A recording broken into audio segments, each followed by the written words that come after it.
संत महापुरुष इस कलयुग की बड़ी प्रशंसा करते हैं। कहते हैं कि ये कलयुग समयुग आन नहीं जो नर कर विश्वास।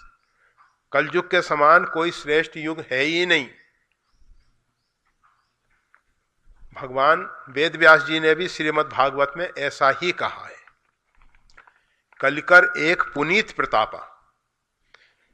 कली का एक पवित्र प्रताप यह है, मानस पुण्य हो ही नहीं पापा। अगर कोई व्यक्ति ने शुभ संकल्प किया, पवित्र संकल्प किया कि हम प्रत्येक दिन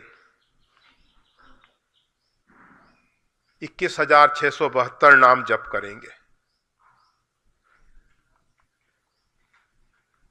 6 महीने का संकल्प किया उसने, 1-2 दिन किया, उसके बाद शरीर का पतन हो गया, देहावसान हो गया, तो उसके संकल्प के अनुसार उसको पूरा परिणाम मिल जाएगा। अथवा किसी ने संकल्प किया मन से कि आज गंगा स्नान करके इस प्रकार से दान इत्यादि करेंगे, गंगा स्नान नहीं हो पाया, शरीर का प्रारब्ध पूरा हो गया या अन्य कोई कारण आ गया जिससे वो संकल्प पूरा नहीं हुआ, तो भी उसका पुण्य मिल जाएगा। ये कलिकाल का बड़ा पवित्र प्रताप है। इसका अर्थ इस प्रकार से समझना चाहिए कि कलिकाल में लोगों के अंदर शुभेच्छा ही नहीं पैदा होंगी। यमराज ब्रह्मा जी से विचार कर रहे थे कि महाराज, कलयुग में तो लोगों की स्थिति बड़ी दयनीय हो जाएगी। निरंतर तन पोषक अपने शरीर के पोषण में लगे रहेंगे, शरीर के संबंधित जो सीमित दायरे का परिवार है उसकी तुष्टि पुष्टि के लिए स्वार्थ में कर्म करेंगे, तो इनका निस्तार कैसे होगा, इनका कल्याण कैसे होगा। निज तन पोषक निर्दय भारी, ये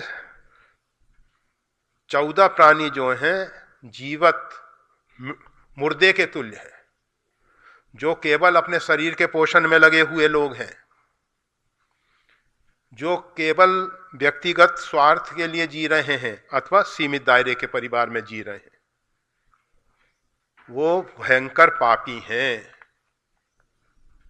तो यमराज ने ब्रह्मा जी से निवेदन किया कि महाराज, कलयुग में तो अधिकांश लोग ऐसे ही होंगे।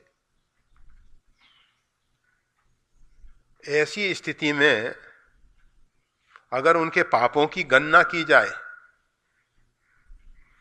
और मन में तो पता नहीं सुबह से शाम तक असंख्य संकल्प विकल्प होते रहते हैं,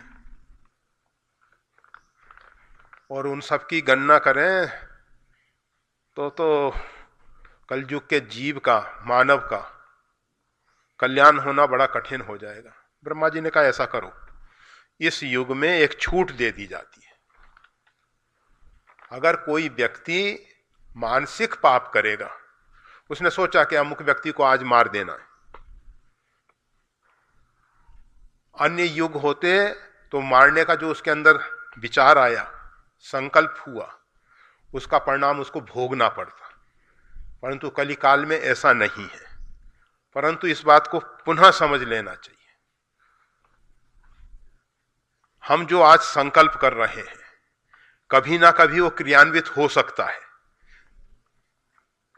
कलिकाल में केवल मानसिक संकल्प का ही परिणाम नहीं आएगा, पाप रूपी संकल्प का परिणाम नहीं आएगा, पुण्य रूपी संकल्प का तो परिणाम आ जाएगा। हमने जो सब पहले बताया कि हमारे अंदर कोई भी शुभ कार्य करने की इच्छा पैदा हुई, शुभेच्छा पैदा हुई, वो किसी कारणवश पूरी नहीं हो सकी तो उसका परिणाम मिल जाएगा। परंतु दुष्कृतों के विषय में हमारे अंदर जो संकल्प होंगे, केवल संकल्प का परिणाम नहीं मिलेगा। जब वो क्रियान्वित हो जाएगा